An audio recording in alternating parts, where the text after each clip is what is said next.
बच्चों, let's read this question. So this question says the given direction is each of this question contains two statement adjacents and regions. Each of this question also has four alternative choices, only one of which is the correct answer. You have to select one of the codes ABCD given below. A के corresponding क्या है, adjacent is correct and reason is correct and reason is the correct explanation for adjacent. B में given है adjacent correct है, reason correct है and reason is not the correct explanation for adjacent.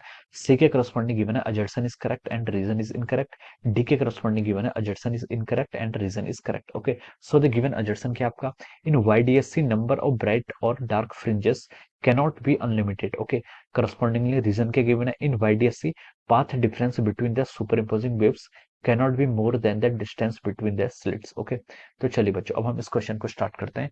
तो देखिए बच्चों, इस क्वेश्चन का की कॉन्सेप्ट आप क्या लिख सकते हैं, the key concept of this question is our YDSE experiment. लिख सकते हैं, क्या लिख सकते हैं, YDSE experiment. Okay, YDSE experiment का मतलब क्या आपका, Young's double slit experiment. Okay, question में हमें YDSE से मेंशन किया है, इसका मतलब क्या आपका YDSE मतलब Young's double slit experiment. Okay, तो देखिए बच्चों, यंग्स डबल स्लिट एक्सपेरिमेंट क्या है, यंग्स डबल स्लिट एक्सपेरिमेंट है, मान लीजिए आपके पास क्या दो स्लिट्स हैं। Okay, here S1 and S2 are the two slits और यहाँ पर आपकी क्या है, कोई स्क्रीन है। ओके, यहाँ पर आपकी कोई स्क्रीन है। ओके, ये आपका देखिए यहाँ से यहाँ तक की जो डिस्टेंस है, मान लीजिए ये डिस्टेंस आपकी क्या है, कैपिटल डी इसकी डिस्टेंस है एंड डी इज द, यहाँ पर जो आपकी स्मॉल डी है, स्मॉल डी क्या है, distance between the slits, slits के बीच की क्या है, डिस्टेंस है। ओके, अब देखिए मान लीजिए यहाँ पर क्या हो रहा है, आपका कोई इंटरफेरेंस पैटर्न बनना है, यहाँ पर क्या हो रहा है, आपका कोई इंटरफेरेंस पैटर्न बनना है। ओके, ये आपकी दो लाइट वेव्स हैं। ओके, ये आपके S1 S2 से आ रही है, मान लीजिए S1 स्लिट है, इस स्लिट को मैंने क्या बोल दिया, आपका S2 बोल दिया। यहाँ पर लाइट फॉल हो रही है जिसकी वेवलेंथ क्या लैम्डा है। ओके, तो देखिए बच्चों, इस पॉइंट पी पर आपका क्या बनना है, यहाँ पर आपका इंटरफेरेंस पैटर्न बनना है। ओके, तो देखिए बच्चों, यहाँ पर जो आपका पाथ डिफरेंस होगा, पाथ डिफरेंस किसके इक्वल होगा, पाथ डिफरेंस होगा आपके यहाँ से कितना, डी साइन थीटा के इक्वल होगा। किसके इक्वल होगा, आपके डी साइन थीटा के इक्वल होगा। अब देखिए ट्रायंगल्स की जो प्रॉपर्टी होती है, ट्रायंगल की प्रॉपर्टी क्या होती है, S2P माइनस S1P। अगर हम दो साइड्स ऑफ द ट्रायंगल का डिफरेंस लें, if you take the difference of the two sides of the triangle, then it will always be lesser than और equal to the third side. ये क्या होती है आपकी, लेसर होगी या फिर क्या होगी, इक्वल होगी किसके, थर्ड साइड के। इक्वलिटी की कंडीशन कब आएगी, जब ये पॉइंट्स क्या होंगे, आपके कोलिनियर पॉइंट होंगे। ओके, तो हम यहाँ से लिख सकते हैं, देखिए जो आपका डिफरेंस है, पाथ डिफरेंस जो आपका आएगा, ये किसके इक्वल होगा, देखिए S2P minus S1P। Okay, S2P ने ज्यादा डिफरेंस डिस्टेंस ट्रेवल किया है, तो इसे हम लिखेंगे S2P माइनस S1P। ओके, तो ये किससे लेसर देन होगा, देखिए ट्रायंगल की प्रॉपर्टी है, ये S1 S2, S1 S2 क्या आपकी, आपका ट्रायंगल क्या है, S1P P और S2 यानी कि S1 S2P, ये आपका क्या ट्रायंगल है।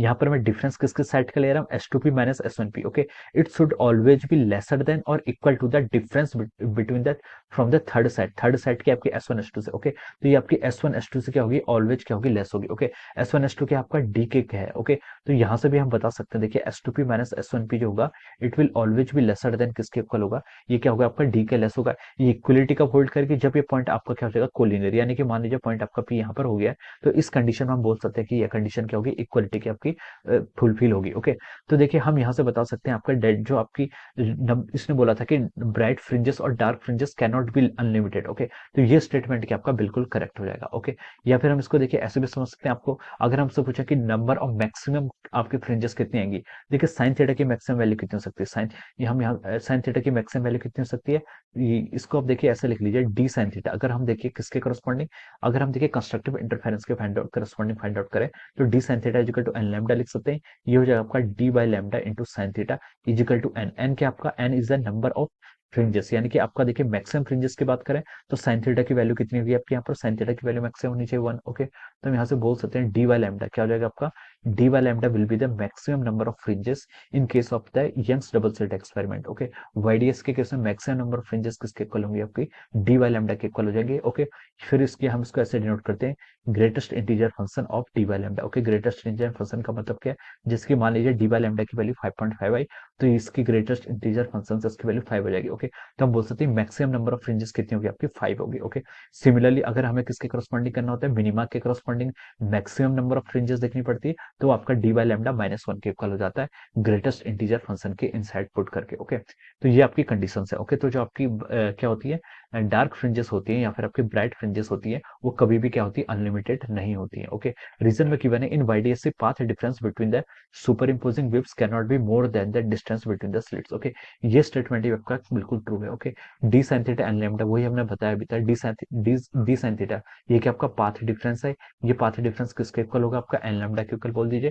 क्वेश्चन बोला है कि जो आपका डी साइन थीटा है ये आपका देखिए यहीं से बोल सकते हैं उसको, जो आपका क्या पाथ क्वेश्चन में देखिए क्या लिखा है रीजन में, YDSC path difference between the superimposing waves cannot be more than the distance between the slits। Okay, ये जो आपका पाथ डिफरेंस है डी से कभी भी क्या हो सकता है, ग्रेटर नहीं हो सकता है।